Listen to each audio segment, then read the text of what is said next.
नमस्कार, IND 121 में आपका स्वागत है। मैं हूं आपके साथ नवीन पुरोहित और आज हमारे साथ चर्चा करने के लिए मौजूद हैं मध्य प्रदेश सरकार के उच्च शिक्षा मंत्री डॉक्टर मोहन यादव जी। मध्य प्रदेश भारतीय जनता पार्टी के वरिष्ठ नेता हैं और संघ की विचारधारा के अनुरूप काम करने वाले कार्यकर्ताओं में शुमार हैं। मोहन जी, आपका IND 24 में बहुत बहुत स्वागत है। जी नमस्कार पुरोहित जी। आप मोहन जी, जिस प्रकार से अगर मैं संघ की पृष्ठभूमि की बात करूं, वैचारिक पृष्ठभूमि की, तो हमेशा एक प्रश्न चिन्ह उन्होंने देश की शिक्षा नीति पर लगाया कि हम मैकाले की शिक्षा नीति को फॉलो करते हैं। और आज़ादी का अब चूंकि अमृत काल चल रहा है, अमृत वर्ष चल रहा है, तो राष्ट्रीय शिक्षा नीति 2020 एक नया सोच और एक नया मोड़, एक तरीके से कहना चाहिए कि शिक्षा नीति का टर्निंग पॉइंट। तो राष्ट्रीय शिक्षा नीति के विषय में आपकी एक समग्र प्रतिक्रिया चाहूँगा। देखो, मुझे इस बात की खुशी है कि माननीय यशस्वी प्रधानमंत्री ने लॉर्ड मैकाले की शिक्षा नीति का आमूल चूल परिवर्तन करते हुए विद्वानों द्वारा जो सुझाव दिए गए थे उसको नई शिक्षा नीति में लगभग 1.25 लाख से ज़्यादा सुझावों को जोड़ करके वो नई शिक्षा नीति खड़ी की है, जिसने भविष्य की दृष्टि से हमारे युवा पीढ़ी को एक बड़ी सौगात दी है। शिक्षा नीति, चूँकि ये बात बहुत बड़ा विषय है और इसमें स्कूल शिक्षा से लेकर के उच्च शिक्षा में भी तकनीकी शिक्षा, अलग अलग प्रकार के विषय हैं।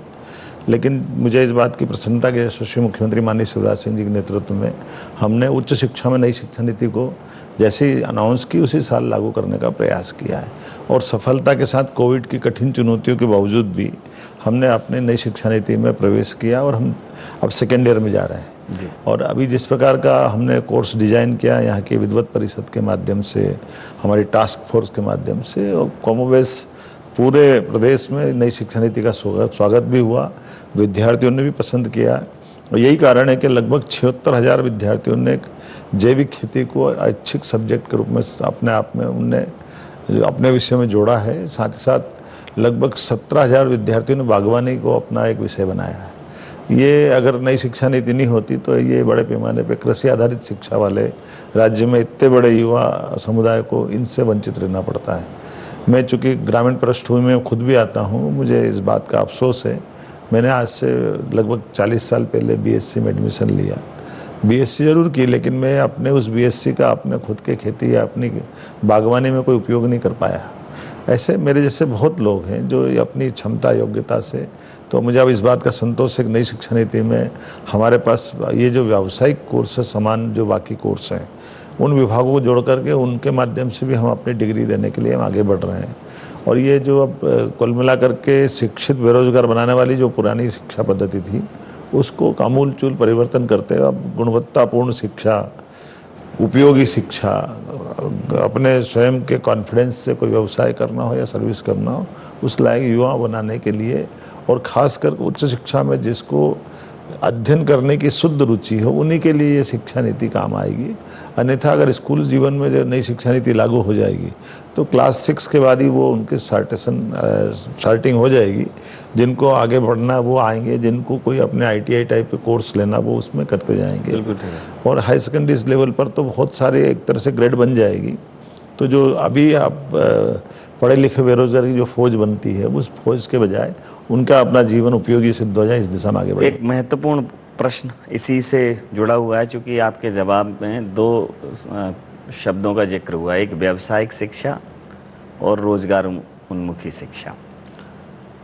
तो अभी तक जो हमारी शिक्षा थी उसका हमारे व्यावसायिक जीवन में, हमारे कला कौशल में और रोजगार के क्षेत्र में डिग्रियां जरूर मिल जाती थी, लेकिन बहुत योगदान नहीं, और उसकी वजह से एक बड़ी संख्या बेरोजगारी। तो आपको क्या लगता है कि 1 दशक बाद भारत की ये जो नई शिक्षा नीति है, न सिर्फ कौशल विकास के क्षेत्र में, व्यावसायिक शिक्षा के क्षेत्र में, उच्च शिक्षा के क्षेत्र में क्रांतिकारी साबित होगी और रोजगार को, जो बेरोजगारी की जो समस्या है उसको ख़त्म करने वाली और रोजगार उन्मुखी साबित होगी? क्या कहेंगे? नहीं, बात सही है। अभी इसी बात की आवश्यकता भी थी और हम इस दिशा में ही नई शिक्षा नीति को देखेंगे। अतीत के प्रवाह में हम बहुत भुगत चुके हैं। BA BCom BSc की संकायों के दायरे में रह करके बड़े पैमाने पर बेरोजगार व्यक्ति को मैं समझ नहीं पाता हूँ कि ये बात भी सही है कि मेडिकल साइंस ने भी इस बात को प्रूव किया है कि सबसे अच्छी उम्र व्यक्ति के काम करने की 10 से 25 साल की रहती है, और उसी अवधि में हम शिक्षा के माध्यम से उसकी क्षमता योग्यता का देश हित में कोई उपयोग नहीं ले पाते, क्योंकि उसको हम पीजी, यूजी और हायर सेकेंडरी वगैरह पढ़ाने में लगाए रखते हैं। लेकिन इसी दरमियान जो दुनिया का अभी अपन ट्रेंड देखें, दुनिया के अंदर जिन जिन ने शिक्षा का उपयोग किया है उन्होंने इसका बेहतर उपयोग किया है। उसी आधार पर हम नई शिक्षा नीति में गुंजाइश दी है। अब BA, BCom, BSc के दायरे को भी तोड़ा गया है। जिस बच्चे को जिस विषय में पढ़ना है, किसी को साइंस पढ़ते पढ़ते आर्ट्स का कोई सब्जेक्ट लेना तो वो पढ़ सकता है। एक समान कोर्स में वो कभी एक क्रेडिट का कोर्स लेकर के, जैसे बैंक में हमारे जमा पैसे रहते हैं उस टाइप से वो अपनी शिक्षा को कहीं भी किसी जगह जाकर के उपयोग कर सकता है।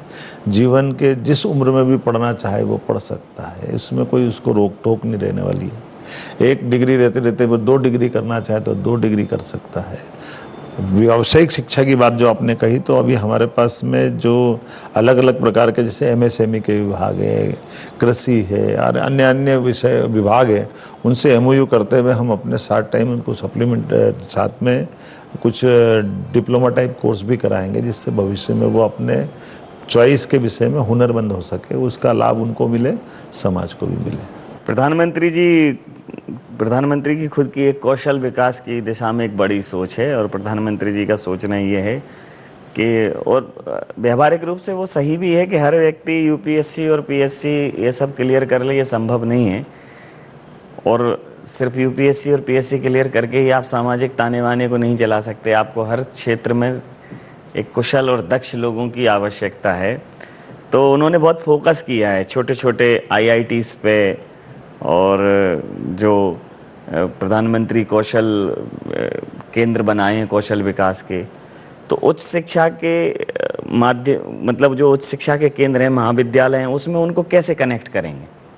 देखिए, ये थोड़ा सा दोहरा वाला विषय है, 2 विषय एक साथ जुड़ करके बात हो रही है। कौशल विकास केंद्र वो अपना काम कर रहे हैं, उच्च शिक्षा विभाग अपना काम करेगा, स्कूल शिक्षा अपना काम करेगा। ये स्कूल शिक्षा के साथ में जुड़ करके ITI टाइप के भी अपने कोर्स होंगे, जिसको कौशल विकास, कौशल संवर्धन के नाम से भी बात कर रहे हैं। अब तो हमारे लिए, मैं अब इसके थोड़े से अंतर करना चाहूँगा। जैसे उच्च शिक्षा में कोई विद्यार्थी आ रहा है तो उसके लिए हमने इंक्यूबेशन सेंटर खोले हैं अलग अलग, इंदौर, भोपाल, ग्वालियर, जबलपुर में, ताकि स्टार्टअप वगैरह वो अपना बच्चा ले सके, ताकि उच्च शिक्षा के बाद आने वाली शिक्षा का उपयोग वो उस लेवल से करे जिस लेवल पे कल्पना की जा सकती है।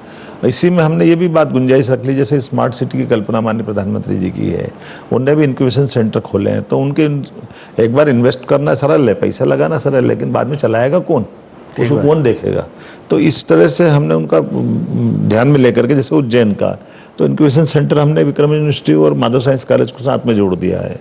इंदौर, भोपाल में भी हम यही प्रयोग करने वाले हैं, ताकि अपने कोई भी शासन का पैसा कहीं भी लगाए उसका रिसर्च में उपयोग हो जाए, उस तरह से उस जो लोग उसको जिस दिशा में जाना चाहते हैं उनकी मदद मिल पाए। तो ये आपने जो बात कही कि मैं आपको इस तरह से भी बताना चाहूँ, जो प्रधानमंत्री का सोच बहुत साफ है। लगभग 135 करोड़ की आबादी में हमारी सभी प्रकार की सर्विस जोड़ लें अगर, तो वो सर्विस का परसेंटेज कितना आप देखें, कुल 6% है।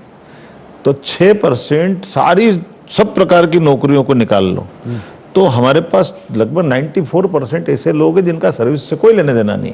तो वो क्या उनको छोड़ देंगे क्या? उनके जीवन में भी बदलाव आना चाहिए, उनके जीवन में भी राष्ट्रभक्ति का ज्वार है, उनकी युवा शक्ति का, उनकी प्रौढ़ शक्ति का देश हित में क्या उपयोग हो सकता है। तो ये उसी प्रकार की कल्पना की गई कौशल संवर्धन के माध्यम से, कि जो डिग्री लेने आ रहा है, स्कूल में आ रहा है, जरूरी नहीं, उसको जो भी वो काम कर रहा है, जैसा काम कर रहा है, जहाँ काम कर रहा है, वो उसमें लगातार शोध परक अपनी बुद्धिमत्ता का उपयोग करते हुए वो गुणात्मक आधार पर, जैसे खिलौने बनाने वाला भी, तो खिलौने की आधुनिकतम कला कौन सी हो सकती है, कम खर्च में आधुनिक टेक्नोलॉजी का उपयोग कैसे किया जा सकता है। मान लो फर्नीचर बनाना है, अभी हम फर्नीचर में भी परंपरागत रूप से बड़ाई और बाकी लोगों पर निर्भर थे, बेचारे उनके जो औजार थे वो भी वही पुराने जमाने के चले आ रहे थे। तो आधुनिक रूप से वो अपने उसी हुनर के बलबूते पर उनकी कला कौशल में बदलाव लाते हुए वो आज की आवश्यकता में कैसे सफल हो सकते। इसलिए फर्नीचर क्लस्टर की योजना आ गई है, जिसके माध्यम से हमने चाइना और कई लोगों को अब बीट करना चालू किया है। तो ये वर्तमान का दौर इसी प्रकार का है कि हम 1, 2, 3 नहीं, समग्र रूप से प्लान करते हुए एक साथ इन सब क्षेत्रों में जाएं। और हमारी जो श्रम शक्ति है बहुत सस्ती है, मानव शक्ति भी बहुत बड़ी है।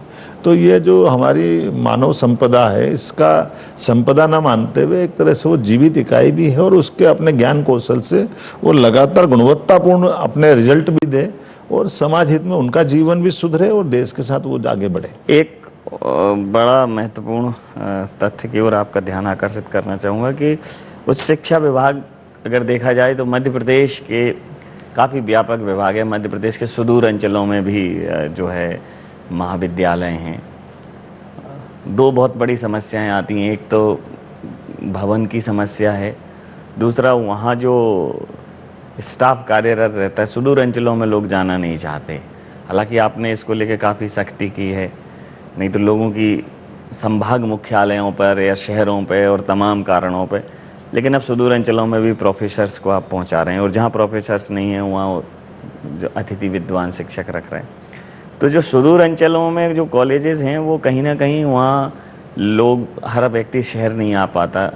उसके निकटतम जो उच्च शिक्षा का केंद्र है वो सुदूर अंचल का अगर उच्च शिक्षा का केंद्र बहुत व्यवस्थित होगा, बहुआयामी होगा, तो बहुत मदद मिलेगी। तो ऐसे जो अंदर के जो दूरस्थ अंचलों में विद्यमान कॉलेज हैं उनके लिए आपने क्या योजना लाई? देखिए, दोनों तरह से हम काम कर रहे हैं। अभी हमने एक क्रम बनाया है। क्रम बनाने के पीछे भाव ये है कि हमारे पास में मध्य प्रदेश भौगोलिक रूप से बहुत बड़ा है, लेकिन बड़ा होने के बावजूद भी हमारे अपने जो संस्थान है उन संस्थानों में, चूंकि अब हम नई शिक्षा नीति में अगर घुस गए हैं तो नई शिक्षा नीति तो अपनी सभी संकायों की सीमा तोड़ करके कोर्स की भी बहुत बड़ी एक तरह से अवसर देती, जिसमें विद्यार्थी जो चॉइस का अगर कोर्स लेगा तो वो काफ़ी ज़्यादा कोर्स उसके मांगने की संभावना है।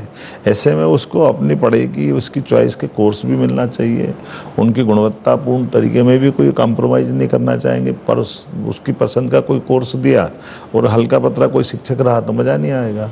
फिर इसका लाभ भी समाज जीवन में हो, जिसको हम पढ़ाने जा रहे हैं उसकी रुचि भी है, पढ़ाने वाला भी अच्छा, लेकिन वो हमारे लिए उपयोगी कितना है। तो इस तरह से हमने इस पे प्लान किया है कि हमने एक्सीलेंस कॉलेजों की कल्पना भी की है कि मध्य प्रदेश का एक एक्सीलेंस कॉलेज जो भोपाल में है, अब हम संभाग लेवल पे एक एक्सीलेंस कॉलेज ले जा रहे हैं और सभी प्रकार की संकायों से युक्त एक मॉडल कॉलेज जिले पे एक कल्पना कर रहे हैं। और जिले के बाद में सभी प्रकार की शिक्षा के साथ एक गुणवत्तापूर्ण तहसील का कॉलेज भी बनाने वाले हैं। तो एक तरह से 1, 2, 3, 4 चरण में हम हर प्रकार के विद्यार्थी को हम अवसर देना चाहते हैं, जिसमें वो अपनी पसंद के, जैसे एक दुर्भाग्य की बात है कि तहसील प्लेस के भी छोटे छोटे स्थान पे कॉलेज की डिमांड हो जाती है। तो जब कॉलेज की डिमांड हो जाती है, कई बार वहाँ छात्र संख्या भी उतनी नहीं मिल पाती और एक महाविद्यालय का खर्चा भी ज़्यादा होता है ज़्यादा। और इस तरह से उसको वहाँ हमारे दोनों तरह से उसकी कॉलेज खुलने की बात पूरी हो गई, लेकिन गुणवत्तापूर्ण के लायक सारे शिक्षक वहाँ मिल जाए, सब बाकी सब भवन से लेकर अनुकूलता बन सारी जाए, व्यवस्थाएं हो, तो ये कष्ट कहीं न कहीं आता है। तो इसका बीच का रास्ता हमने निकाला है कि कम से कम एक ये आपने बहुत ही महत्वपूर्ण तथ्य की तरफ ध्यान दिया है कि कई बार पॉलिटिकल रीजन से अब मैं उस बहुत जगह कॉलेजेस तो खुल गए हैं, लेकिन एक कॉलेज की कल्पना सिर्फ भवन से नहीं की जा सकती। वहाँ अच्छे प्रोफेसर्स हों, लाइब्रेरी हो, जी तो सब प्रकार के पढ़ाने वाले लोग हो, पढ़ने के बाद निकलने के लिए प्लेसमेंट के अवसर हो। तो ये जो चीजें हैं, जिससे हमारे अब बेहतर है कि 4 छोटे कॉलेजेस से उनको क्लब करके एक बड़ा कॉलेज तो हमने प्लान इस पे किया हुआ है और इसका हम बहुत जल्दी अपने इसमें आगे बढ़ेंगे। उदाहरण के लिए एक और इसमें बात जोड़ी है कि जो डिमांड कर रहे हैं बच्चे वो आने की, उनको आने की, या वहाँ कठिनाई ये है कि वो वहाँ पढ़ने चाहते हैं लेकिन पढ़ाई नहीं मिल पा रही, तो हमने कहा परिवहन सुविधा दे देंगे, बस की सुविधा दे देंगे, ताकि वो उनको वहाँ से उठा के कॉलेज के उस केंद्र तक ले आए, बाद में फिर छोड़ा, ताकि वो ये जो बीच का गैप है भौगोलिक रूप से बड़ा है और वो वहाँ उसको कॉलेज नहीं मिल रहा है, और वो हमारी जो कठिनाई वो आपको सामने आई गई है। तो इसमें हमने एक प्लान बनाया, उसमें अभी हमने योजना बनाई है। लगभग हमारे पास 538 कॉलेज आज की स्थिति में है, 52 जिलों में हमारे पास कॉलेज हैं। जिला केंद्र के एक मॉडल कॉलेज हम बनाने वाले हैं, संभाग का एक्सीलेंस कॉलेज का, इस पर भी हम काफ़ी आगे बढ़ गए हैं। मैं इसको एक बहुत छोटे उदाहरण के तौर पर देखना चाहूँगा कि जैसे एक लाहौर एक तहसील है, तो लाहौर में एक कॉलेज है, उसकी छोटी छोटी उप तहसील या टप्पे हैं, दबोह में एक कॉलेज है, मेहुना में एक कॉलेज है, आलमपुर में एक कॉलेज है, और इनकी सबकी सराउंडिंग 15-20 किलोमीटर है, और चारों कॉलेजों में अपनी अपनी समस्याएं। तो ये कमोबेश स्थिति, मतलब ये मध्य प्रदेश में आप ऐसी स्थिति हर जगह है। बराबर, जो आपने बात कही वही हमने उसका एहसास करते हुए इसी बात को कही। और दूसरा और उल्टा बताता हूँ, हमने छोटे छोटे स्थान पे विगत 15 साल में, 20 साल में या 30-40 साल में काफ़ी कॉलेज खोले, लेकिन अब उल्टा आप बड़े नगर में आ जाओ। भोपाल में 1955 के बाद एक भी सरकारी कॉलेज नहीं खुला है। इंदौर में 1947 के बाद एक भी कॉलेज नहीं खुला है। उज्जैन में 1956 के बाद एक भी कॉलेज नहीं खुला है। ग्वालियर, रीवा, जबलपुर, आप सारे महानगरों को देखिए, एक कॉलेज नहीं खुला है। और इसके कारण से नुकसान क्या आ रहा है कि जो आज से 60 साल पहले वहाँ छात्र संख्या थी, उससे 20 गुना छात्र संख्या हो गई। जिन कॉलेजों में 200-400 छात्र थे, आज वहाँ 15,000 से 20,000। तो जहाँ जरूरत थी वहाँ खोले नहीं।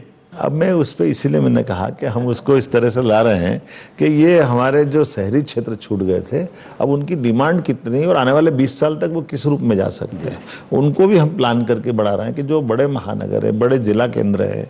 और दूसरी तीसरी एक महत्व की बात है कि हर कोई भोपाल क्यों पढ़ने आना चाहता है, हर कोई इंदौर क्यों पढ़ने आना चाहता है, क्योंकि वो बड़वाने में बैठ कर वो उस तरह से उसकी पढ़ाई की गुणवत्तापूर्ण व्यवस्था नहीं धार में नहीं है। तो हम ये प्लान कर रहे हैं कि उनको उनके स्थान पर इस तरह से, मैंने आपको जो कहा, जिला केंद्र पे, उनके नजदीक तहसील के केंद्र पे, ठीक बात, सभी प्रकार के कोर्स सब विषयों के साथ समूची शिक्षा व्यवस्था की सारी चीजें दे देंगे। तो वो एक तो फ्लो बचेगा, दूसरा उसको गुणवत्तापूर्ण शिक्षा मिलेगी, और फिर उसमें भी कोई अगर एक्सीलेंस में आना के लायक बच्चा है तो इंदौर में भी एक्सीलेंस कॉलेज रहेगा, खाली भोपाल ही क्यों होना चाहिए। तो ये मॉडल कॉलेज भी इंदौर के बजाय बड़वानी जिले में मॉडल कॉलेज रहेगा, एक्सीलेंस कॉलेज इंदौर में रहेगा, तहसील केंद्र में भी कॉलेज रहेगा।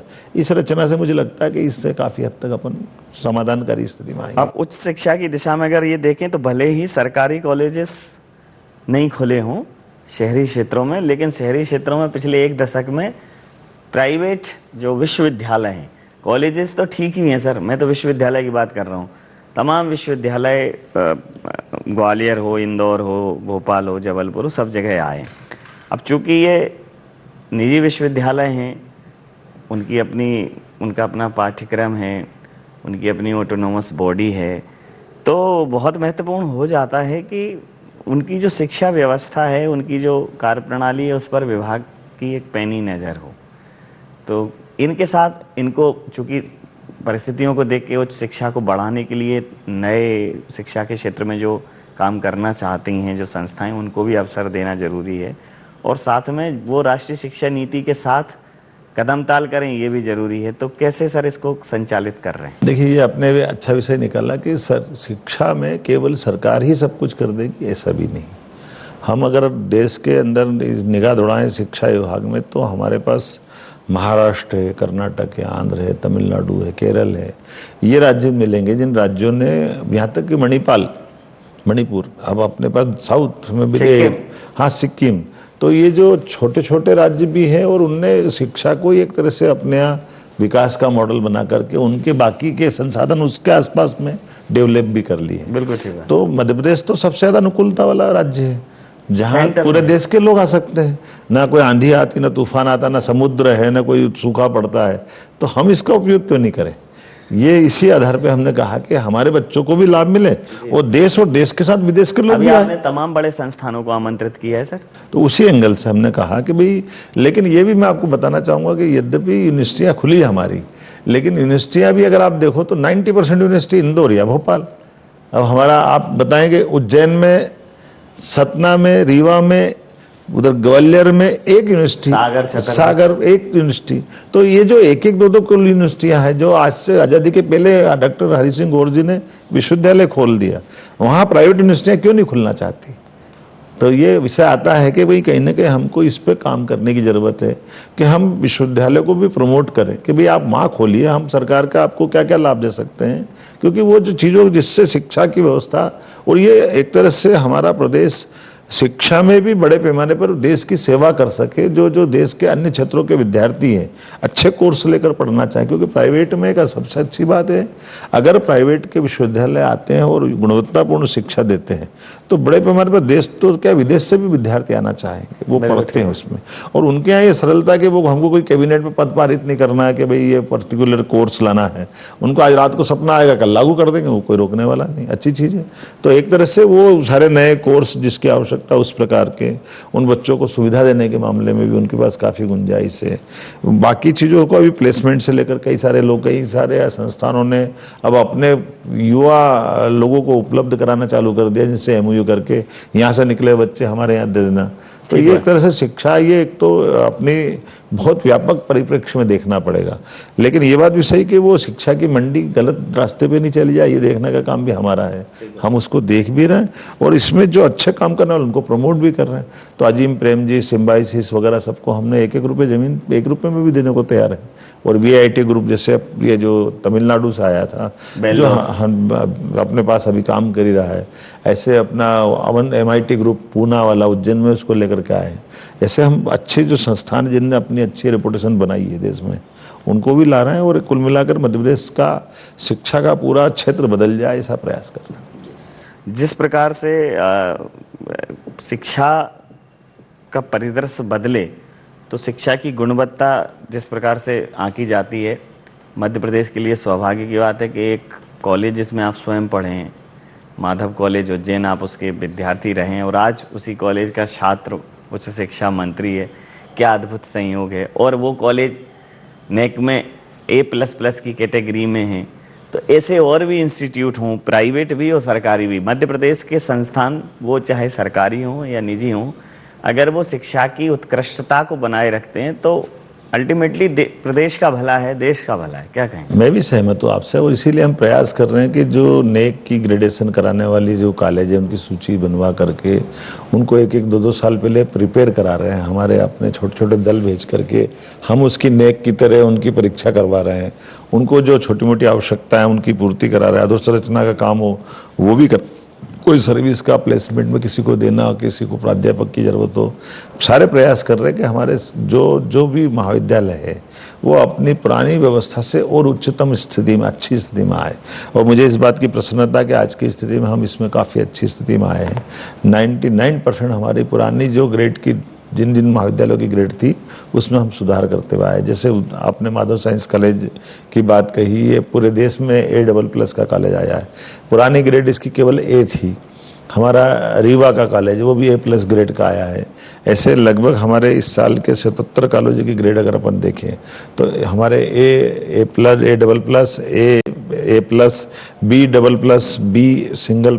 B, C लगातार ग्रेड सुधरते हमारे काफ़ी महाविद्यालय इस दिशा में आए हैं।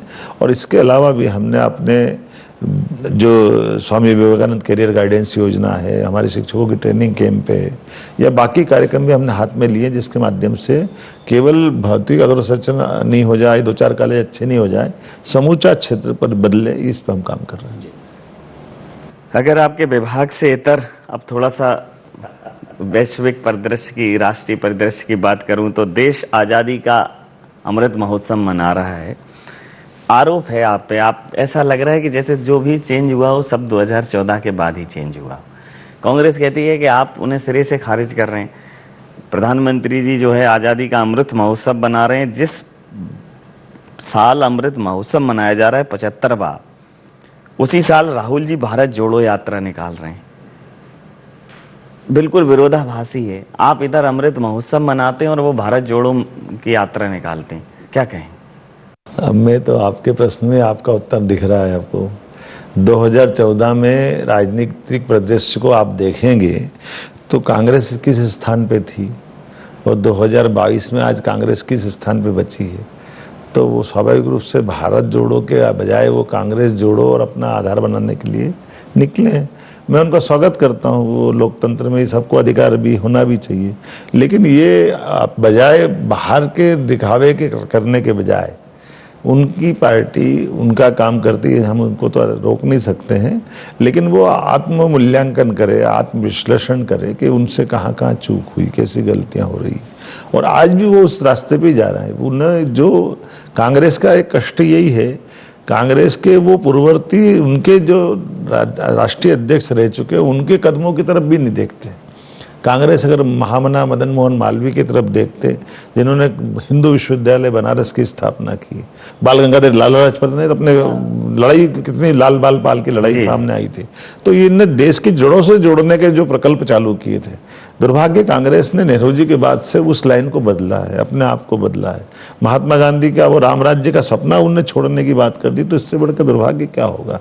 जो चीजें जिस कारण से कांग्रेस ने बहुत जल्दी लोकप्रियता पाई थी, आजादी के पहले एक अच्छा मुकाम हासिल किया था, दुर्भाग्य से कांग्रेस ने लगातार अपनी उस लाइन को छोड़ते हुए यथास्थितिवादी और केवल वोट की राजनीति और संतुष्टिकरण का जो रास्ता पकड़ा है, उसी कारण कांग्रेस की हालत हुई। अंतिम और महत्वपूर्ण प्रश्न प्रदेश का। शिवराज जी चौथे बार के मुख्यमंत्री हैं। हालांकि इसके बीच में कमलनाथ जी कई बार ये बोल चुके हैं कि देखिए अगली बैठक जो है श्री वल्लभ भवन में होगी, तिरंगा झंडा 15 अगस्त का वो फहराएंगे, और इस उम्मीद में अब 5वां साल आने वाला है और जो चुनाव हैं 2023 के, आप लोग कहते थे कमलनाथ जी प्रवासी पक्षी हैं, कमलनाथ जी तो पॉलिटिकल टूरिज्म करते हैं, लेकिन कमलनाथ जी टिके हुए हैं। तो अब कमल या कमलनाथ, दोनों में से जनता को एक को फिर चुनना है, तो सिर्फ कमल ही क्यों? कमल ही इसलिए कि कांग्रेस ने लोगों का दिल तोड़ा है। कांग्रेस ने झूठ बोला था, कांग्रेस ने 2018 में सरकार बनाई, लेकिन कांग्रेस ने एक भी वादे को पूरा नहीं किया है। और ये भी बात सही है कि अब की दौर के जैसा हो गया कि केवल हवाई जहाज वाले नेता नहीं चाहिए। कमलनाथ जी हवाई जहाज से नीचे आते नहीं है। और आज भी देखो, भारत जोड़ो के लिए पैदल घूम रहे हैं राहुल गांधी जी, लेकिन प्रदेश में कोई युवाओं को काम देने को तैयार नहीं है। तो जब आप की नीति नियत में जनता सब समझती है ना।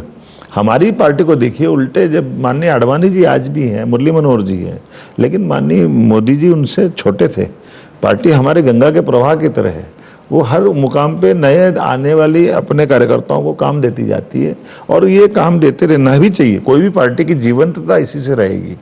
लेकिन परिवर्तन समय रहते हो, हमारे माननीय पटवा जी और कैलाश जोशी, उनके समय माननीय उमा जी मुख्यमंत्री बनी, बाद में शिवराज जी भाई साहब बने। तो ये जो हमारा जो उनका अपना जो मूल संगठन में काम करने की पद्धति का जो अंतर है, उसके कारण से कांग्रेस की दुर्दशा। कांग्रेस एक परिवार से बाहर नहीं आना चाहती है।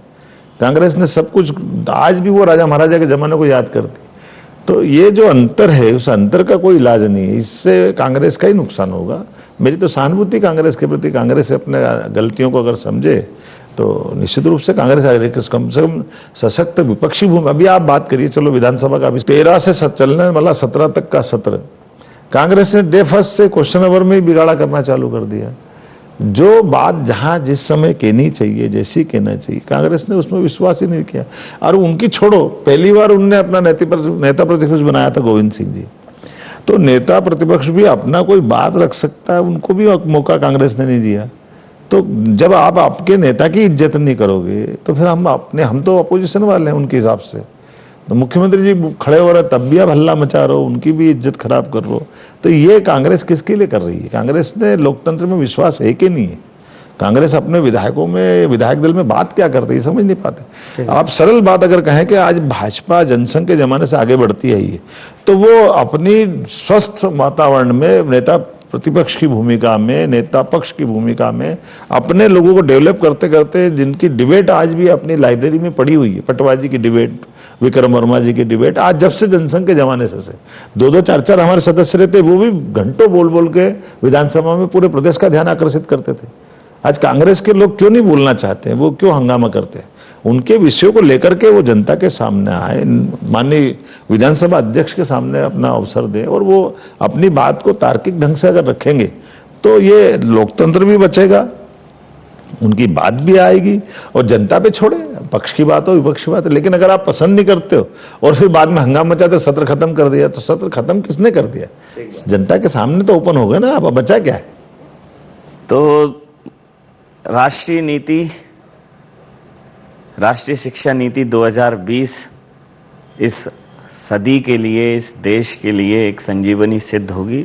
और कांग्रेस के लिए तो सिर्फ सहानुभूति है भारतीय जनता पार्टी के जहन में, और भारतीय जनता पार्टी बहुत आश्वस्त है कि कमल इसलिए कि चहुमुखी विकास, सर्वहारा की सोच और अपने कार्यकर्ताओं का सम्मान और समय से प्रकृति के नियम अनुसार परिवर्तन, यह भारतीय जनता पार्टी को बाकी राजनीतिक दलों से अलहदा बनाता है।